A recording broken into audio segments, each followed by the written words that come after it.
ഇന്നത്തെ വീഡിയോയിൽ വളരെ രസകരമായ ഒരു അറ്റാക്കിംഗ് ഗെയിമാണ് കാണിക്കാൻ പോകുന്നത്. ഈ ഗെയിം നടന്നിരിക്കുന്നത് 1814-ലാണ്. റോബർട്ട് മാർട്ടിൻ എന്ന പ്ലെയറാണ് വൈറ്റ് സൈഡ് കളിക്കുന്നത്. എന്നാൽ ബ്ലാക്ക് സൈഡ് കളിക്കുന്നത് ആരാണെന്ന് വ്യക്തമല്ല. ചെസ്സിലെ ഓപ്പണിംഗ് തിയറി അനുസരിച്ച് കളിക്കുന്ന പ്ലെയറും അതിന് വിപരീതമായി കളിക്കുന്ന ഒരു പ്ലെയറും തമ്മിലുള്ള മത്സരമായിട്ടാണ് ഈ ഗെയിം കണക്കാക്കപ്പെടുന്നത്. വൈറ്റ് ഓപ്പണിംഗ് തത്വങ്ങൾക്ക് അനുസരിച്ചാണ് കളിക്കുന്നത്. E4 മൂവ് ചെയ്തുകൊണ്ട് ഗെയിം സ്റ്റാർട്ട് ചെയ്യുന്നു. എന്നാൽ ബ്ലാക്ക് അതിന് വിപരീതമായിട്ട് കളിക്കുകയാണ്. ഇപ്പോൾ സെൻറ്റർ ഓപ്പൺ ചെയ്യുന്നില്ല, പകരം H5 മൂവ് ചെയ്യുന്നു. ഈ ഓപ്പണിംഗ് ഗോൾഡ് സ്മിത്ത് ഡിഫൻസ് എന്നാണ് അറിയപ്പെടുന്നത്. ഇത് വളരെ അപൂർവമായിട്ടേ കാണാറുള്ളൂ. വൈറ്റ് ഇവിടെ D4 മൂവ് കൊണ്ട് സെൻറ്ററിലേക്കുള്ള കൺട്രോൾ സ്ട്രോങ് ആക്കുന്നു. ബ്ലാക്ക് വീണ്ടും H4 മൂവ് ചെയ്യുന്നു. വൈറ്റ് നൈറ്റിനെ F3ലേക്ക് ഡെവലപ്പ് ചെയ്യുന്നു. ബ്ലാക്ക് E6 മൂവ് ചെയ്യുന്നു. വൈറ്റ് അടുത്ത നൈറ്റിനെ C3ലേക്ക് ഡെവലപ്പ് ചെയ്യുന്നു. ബ്ലാക്ക് D6 മൂവ് ചെയ്യുന്നു. ഇവിടെ ഇപ്പോൾ ബ്ലാക്കിൻ്റെ ഒരു പീസ് പോലും ഡെവലപ്പ് ആയിട്ടില്ല. വൈറ്റ് ഇവിടെ അടുത്ത ബിഷപ്പുകളെ കൂടെ ഡെവലപ്പ് ചെയ്യാൻ ശ്രമിക്കുകയാണ്. ആദ്യം ബിഷപ്പിനെ D3ലേക്ക് ഡെവലപ്പ് ചെയ്യുന്നു. ബ്ലാക്ക് A6 മൂവ് ചെയ്യുന്നു. അതിനുശേഷം അടുത്ത ബിഷപ്പിനെ E3ലേക്ക് ഡെവലപ്പ് ചെയ്യുന്നു. ബ്ലാക്ക് ഇവിടെ വീണ്ടും ഓപ്പണിംഗ് തിയറിക്ക് വിപരീതമായിട്ടാണ് മൂവ് ചെയ്യുന്നത്. നൈറ്റുകളെ ഡെവലപ്പ് ചെയ്യുന്നതിന് മുമ്പായിട്ട് ബിഷപ്പിനെ ഡെവലപ്പ് ചെയ്യാണ്. ബിഷപ്പിനെ D7ലേക്ക് ഡെവലപ്പ് ചെയ്യുന്നു. വൈറ്റ് ക്വീനിനെ E2ലേക്ക് ഡെവലപ്പ് ചെയ്യുന്നു. ബ്ലാക്ക് അടുത്ത ബിഷപ്പിനെ E7ലേക്ക് ഡെവലപ്പ് ചെയ്യുന്നു. വൈറ്റ് ക്വീൻ സെല്ലിലേക്ക് കാസ്റ്റിംഗ് ചെയ്യുന്നു. ഇതോടെ വൈറ്റ് തിയറി പ്രകാരമുള്ള ഡെവലപ്മെൻറ്റ് കംപ്ലീറ്റ് ചെയ്തിരിക്കുകയാണ്. എന്നാൽ ബ്ലാക്കിൻ്റെ അവസ്ഥയും അത്ര മോശമല്ല. ഇനി ഈ നൈറ്റുകളെയും ക്വീനെയും ഡെവലപ്പ് ചെയ്ത ശേഷം കാസ്റ്റിംഗ് ചെയ്യാൻ കഴിഞ്ഞാൽ ബ്ലാക്കിനും അത്യാവശ്യം നല്ലൊരു പൊസിഷൻ തന്നെ കിട്ടും. എന്നാൽ ബ്ലാക്ക് ഇപ്പോഴും ഈ നൈറ്റുകളെ ഡെവലപ്പ് ചെയ്യാൻ ശ്രമിക്കുന്നില്ല. പകരം C6 മൂവ് ചെയ്തുകൊണ്ട് ഈ ക്വീൻ്റെ ഡയഗണൽ ഓപ്പൺ ചെയ്യുന്നു. ഇപ്പോൾ ക്വീൻ്റെ ഡയഗണൽ ഓപ്പൺ ആയിട്ടുണ്ട്. അതുപോലെ D5 സ്കോറിലേക്ക് ബ്ലാക്കിന് ഒരു കൺട്രോളൂടെ കിട്ടിയിട്ടുണ്ട്. വൈറ്റ് ഇവിടെ ഒരു അറ്റാക്കിലേക്ക് പോകുന്നതിന് മുമ്പായിട്ട് ആദ്യം H3 മൂവ് ചെയ്തുകൊണ്ട് ഈ H5ലെ പോണിനെ ബ്ലോക്ക് ചെയ്യുന്നു. ബ്ലാക്ക് D5 മൂവ് ചെയ്തുകൊണ്ട് ഈ ബിഷപ്പിൻ്റെ ഡയഗണൽ ഓപ്പൺ ചെയ്യുന്നു. ഇതൊരു പോൺ എക്സ്ചേഞ്ച് ഓഫറൂടെയാണ്. വൈറ്റ് അത് അക്സെപ്റ്റ് ചെയ്യാണ്. വൈറ്റ് പോണ് വെച്ച് പോണ് കിട്ടുന്നു. ബ്ലാക്ക് പോണ് വെച്ച് തിരിച്ചു കിട്ടുന്നു. ഇതോടെ വളരെ വേഗത്തിൽ ബ്ലാക്കിൻ്റെ 2 ബിഷപ്പുകളും ആക്റ്റീവായിരിക്കുകയാണ്. ഇനി ഈ ബിഷപ്പും നൈറ്റുമായിട്ട് എക്സ്ചേഞ്ച് ചെയ്ത ശേഷം ക്വീനെ കൂടെ ഇങ്ങോട്ടേക്ക് കൊണ്ടുവന്നാൽ ഇവിടെ വളരെ സ്ട്രോങ് ആയിട്ട് ഒരു അറ്റാക്കിന് സാധ്യതയുണ്ട്. എന്തായാലും ബ്ലാക്ക് ഇവിടെ ഒരു അറ്റാക്ക് സ്റ്റാർട്ട് ചെയ്യുന്നതിന് മുമ്പായിട്ട് വൈറ്റ് അറ്റാക്ക് സ്റ്റാർട്ട് ചെയ്യാണ്. ആദ്യം നൈറ്റിനെ E5ലേക്ക് കൊണ്ടുവന്ന് ബ്ലാക്കിൻ്റെ ബിഷപ്പിനെ അറ്റാക്ക് ചെയ്യുന്നതോടൊപ്പം F7 സ്കോറിലേക്ക് ഒരു കൺട്രോളും കൊണ്ടുവരുന്നു. വൈറ്റ് ഇപ്പോൾ നൈറ്റ് വെച്ച് ബിഷപ്പിനോട്ടാണെങ്കിൽ ബ്ലാക്കിന് നൈറ്റ് വെച്ച് തിരിച്ചോട്ടിക്കൊണ്ട് ആ നൈറ്റിനെ ഡെവലപ്പ് ചെയ്യാം. അതുകൊണ്ട് തന്നെ ബ്ലാക്ക് ഇപ്പോൾ ആ ബിഷപ്പിനെ അറ്റാക്കിൽ നിന്ന് മാറ്റുന്നില്ല. പകരം അടുത്ത ബിഷപ്പിനെ F5ലേക്ക് കൊണ്ടുവന്ന് വൈറ്റിൻ്റെ നൈറ്റിനെ തിരിച്ചറ്റാക്ക് ചെയ്യുന്നു. എന്നാൽ വൈറ്റും ഇപ്പോൾ നൈറ്റിനെ അറ്റാക്കിൽ നിന്ന് മാറ്റുന്നില്ല. പകരം ക്വീനിനെ F3ലേക്ക് കൊണ്ടുവരുന്നു. ബ്ലാക്ക് ഇവിടെ ഇത്രയും മോശം മൂവുകൾ ചെയ്തിട്ടും വൈറ്റിന് ഗെയിമിൽ വ്യക്തമായൊരു മുൻതൂക്കം കിട്ടിയിട്ടില്ല. അതുകൊണ്ട് തന്നെ ഇവിടെ ഇപ്പോൾ ഈ ബിഷപ്പും നൈറ്റും തമ്മിൽ എക്സ്ചേഞ്ച് ചെയ്തുകൊണ്ട് മുന്നോട്ട് പോകുന്നതായിരുന്നു ബ്ലാക്കിന് നല്ല മൂവ്. എന്നാൽ ബ്ലാക്ക് ഇപ്പോഴും അത് ചെയ്യുന്നില്ല. പകരം വൈറ്റിൻ്റെ കിങ്ങുള്ള ഭാഗത്തേക്ക് പോണുകൾ വെച്ച് അറ്റാക്ക് ചെയ്യാൻ ശ്രമിക്കുകയാണ്. അതിനായിട്ട് B5 മൂവ് ചെയ്യുന്നു. ബ്ലാക്കിൻ്റെ ഈ ഒരു മൂവോടെ വൈറ്റിന് ഗെയിമിൽ വ്യക്തമായൊരു മുൻതൂക്കം നേടിയെടുക്കാൻ അവസരം കിട്ടിയിരിക്കുകയാണ്. ഈ വീഡിയോ ഒന്ന് പോസ് ചെയ്ത ശേഷം വൈറ്റിൻ്റെ അടുത്ത മൂവ് എന്തായിരിക്കുമെന്ന് കണ്ടുപിടിക്കാൻ ശ്രമിക്കുക. എല്ലാവരും കണ്ടുപിടിച്ചാണെന്ന് പ്രതീക്ഷിക്കുന്നു. വൈറ്റ് ഇവിടെ ഒരു സാക്രിഫൈസിലൂടെയാണ് അറ്റാക്ക് ആരംഭിക്കുന്നത്. നൈറ്റ് ഉപയോഗിച്ച് D5ലെ പോയിന്റ് എടുത്തുകൊണ്ട് നൈറ്റിനെ സാക്രിഫൈസ് ചെയ്യുന്നു. ബ്ലാക്ക് അത് അക്സെപ്റ്റ് ചെയ്യാണ്. പോൺ ഉപയോഗിച്ച് നൈറ്റിനെ എടുക്കുന്നു. ഇതോടെ വൈറ്റ് അറ്റാക്ക് സ്ട്രോങ് ആക്കുകയാണ്.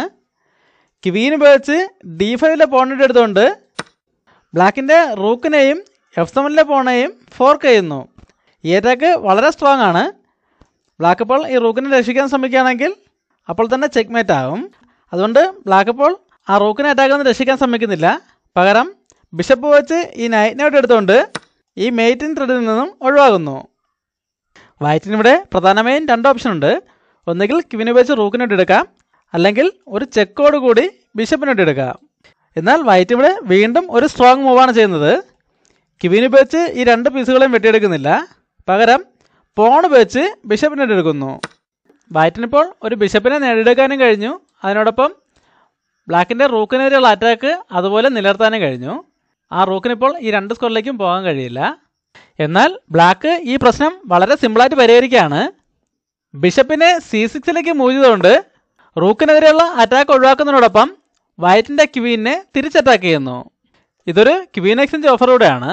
ബ്ലാക്കിൻ്റെ ബിഷപ്പിനിപ്പോൾ നൈറ്റിൻ്റെ സപ്പോർട്ടുണ്ട്. വൈറ്റ് ഇപ്പോൾ ക്വീനുകൾ തമ്മിൽ എക്സ്ചേഞ്ച് ചെയ്യുകയാണെങ്കിൽ ബ്ലാക്കിൻ്റെ കിങ്ങിന് ഇനി മൂവ് ചെയ്യാൻ ഒരുപാട് സ്പേസ് കിട്ടും. ഇവിടെ ഇപ്പോൾ ഒരു ഡിസ്കവേർഡ് ചെക്ക് കൊടുത്താലും പ്രശ്നമില്ല, കിങ്ങിന് ഇങ്ങോട്ടേക്ക് മൂവ് ചെയ്യാം. ഇനി വൈറ്റിൻ്റെ ഭാഗത്തു നിന്നും പെട്ടെന്നൊരു അറ്റാക്കിന് സാധ്യതയില്ല. എൻഡ് ഗെയിമിൽ ബ്ലാക്കിന് ഒരു പീസ് കൂടുതലുള്ളതുകൊണ്ട് തന്നെ ഒരു ഈക്വൽ ഫൈറ്റ് തന്നെ തിരിച്ചു കൊടുക്കാൻ കഴിയും. അതുകൊണ്ട് തന്നെ വൈറ്റ് ഇപ്പോൾ ക്വീനുകൾ തമ്മിൽ എക്സ്ചേഞ്ച് ചെയ്യുന്നില്ല, പകരം വളരെ മികച്ചൊരു മൂവാണ് ചെയ്യുന്നത്. ഈ വീഡിയോ ഒന്ന് പോസ് ചെയ്ത ശേഷം ഇവിടെ വൈറ്റിൻ്റെ അടുത്ത മൂവ് എന്താണെന്ന് കണ്ടുപിടിക്കാൻ ശ്രമിക്കുക. ശരിക്കും ഈ ഒരു മൂവ് ഉള്ളതുകൊണ്ട് മാത്രമാണ് ഈ ഗെയിം നമ്മുടെ ചാനലിൽ കാണിക്കാമെന്ന് തീരുമാനിച്ചത്. വൈറ്റ് ഇവിടെ വീണ്ടും ഒരു സാക്രിഫൈസ് ആണ് ചെയ്യുന്നത്. ക്വീനിനെ E6 കൊണ്ടുവന്ന് ചെക്ക് കൊടുത്തുകൊണ്ട് ക്വീനിനെ സാക്രിഫൈസ് ചെയ്യുന്നു. ബ്ലാക്ക് അത് അക്സെപ്റ്റ് ചെയ്യാണ്, പോൺ വെച്ച് ക്വീൻ ഇട്ടെടുക്കുന്നു. ഈ സമയത്ത് വൈറ്റ് ബിഷപ്പിനെ G6 മൂവ് ചെയ്തുകൊണ്ട് ചെക്ക് കൊടുക്കുന്നു. ഇവിടെ ഇപ്പോൾ 2 ഓപ്ഷനേ ഉള്ളൂ, ഒന്നുകിൽ E7 മൂവ് ചെയ്യാം, അല്ലെങ്കിൽ F8 മൂവ് ചെയ്യാം. ബ്ലാക്ക് ഇവിടെ ഇങ്ങനെ F8 മൂവ് ചെയ്യുന്നത്. ഇവിടെ ഇപ്പോൾ E7 മൂവ് ചെയ്താലും ബിഷപ്പ് വെച്ച് ചെക്ക് വരുമ്പോൾ ക്വീൻ വെച്ച് തന്നെ ബ്ലോക്ക് ചെയ്യേണ്ടി വരും, വേറെ ഓപ്ഷനൊന്നുമില്ല. അപ്പോഴും ക്വീൻ നഷ്ടപ്പെടും. അതുകൊണ്ട് ബ്ലാക്ക് ഇവിടെ കിങ്ങിനെ ആദ്യം തന്നെ F8 മൂവ് ചെയ്യുന്നു. വൈറ്റിന് വേണമെങ്കിൽ ഇപ്പോൾ തന്നെ റൂക്ക് വെച്ച് ക്വീൻ ഇട്ടെടുക്കാം. അങ്ങനെ ഇട്ടെടുക്കുകയാണെങ്കിൽ കിങ്ങിന് E7 മൂവ് ചെയ്യാൻ വീണ്ടും അവസരമുണ്ട്.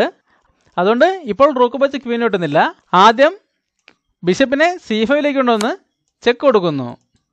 ഇവിടെ ഇപ്പോൾ 2 ഓപ്ഷൻ ഉണ്ട്, ഒന്നുകിൽ നൈറ്റ് വെച്ച് ചെക്ക് ബ്ലോക്ക് ചെയ്യാം, അല്ലെങ്കിൽ ക്വീൻ വെച്ച് ബ്ലോക്ക് ചെയ്യാം. ഇവിടെ ഇപ്പോൾ നൈറ്റ് വെച്ച് ബ്ലോക്ക് ചെയ്യുകയാണെങ്കിൽ റൂക്ക് വെച്ച് ക്വീനോട്ട് ചെക്ക് വരും. ഇവിടെ ഇപ്പോൾ ഒരു ഓപ്ഷനേ ഉള്ളൂ, ബിഷപ്പ് വെച്ച് ബ്ലോക്ക് ചെയ്യേണ്ടി വരും. ഈ സമയത്ത് റൂക്ക് വെച്ച് ബിഷപ്പിനോട്ട് ചെക്ക് വരുമ്പോൾ ചെക്ക് മേറ്റ് ആവും. ക്വീനിനെ E6 കൊണ്ടുവന്ന് ചെക്ക് ബ്ലോക്ക് ചെയ്താലും അത് തന്നെയാണ് അവസ്ഥ. അപ്പോഴും റൂക്ക് D8 ഒന്ന് ചെക്ക് വരും. ക്വീൻ ബിഷപ്പിൻ്റെ പിന്നിങ്ങിലായത് കാരണം ക്വീൻ വെച്ച് റൂക്ക് തൊട്ടാൻ പറ്റില്ല, അപ്പോഴും ബിഷപ്പ് വെച്ച് തന്നെ ബ്ലോക്ക് ചെയ്യേണ്ടി വരും. ആ സമയത്ത് റൂക്ക് വെച്ച് ബിഷപ്പിനോട്ട് ചെക്ക് വരുമ്പോൾ ചെക്ക് മേറ്റ് ആവും. റൂക്കിന് ബിഷപ്പിൻ്റെ സപ്പോർട്ടുണ്ട്, ഈ ക്വീൻ പിന്നിങ്ങിലായത് കാരണം വെട്ടാനും പറ്റില്ല, അപ്പോഴും ചെക്ക് മേറ്റ് ആവും. ഇവിടെ ഇപ്പോൾ ക്വീനിനെ D6 കൊണ്ടുവന്ന് ചെക്ക് ബ്ലോക്ക് ചെയ്യാൻ ശ്രമിക്കുകയാണെങ്കിലും റൂക്ക് വെച്ച് ക്വീനിട്ട് എടുക്കും. ഇനി അടുത്ത മൂവിൽ റൂക്ക് D8 വന്ന് ഡബിൾ ചെക്ക് വരുന്നതോടെ ചെക്ക് മേറ്റ് ആണ്. ഈ ചെക്ക് മേറ്റ് ഒഴിവാക്കുന്നതിനായിട്ട് ബ്ലാക്കിന് ഇപ്പോൾ അധികം ഓപ്ഷനൊന്നുമില്ല. ഇപ്പോൾ ഈ നൈറ്റിനെ ഡെവലപ്പ് ചെയ്തുകൊണ്ട് ഈ ബിഷപ്പ് വെച്ചുള്ള ഡിസ്കവേർഡ് ചെക്ക് ഒഴിവാക്കാൻ ശ്രമിച്ചാലും റൂക്ക് വെച്ച് ചെക്ക് വരും. ഇവിടെ ഇപ്പോൾ നേരത്തെ കണ്ട പോലെ ബിഷപ്പ് വെച്ച് തന്നെ ബ്ലോക്ക് ചെയ്യേണ്ടി വരും.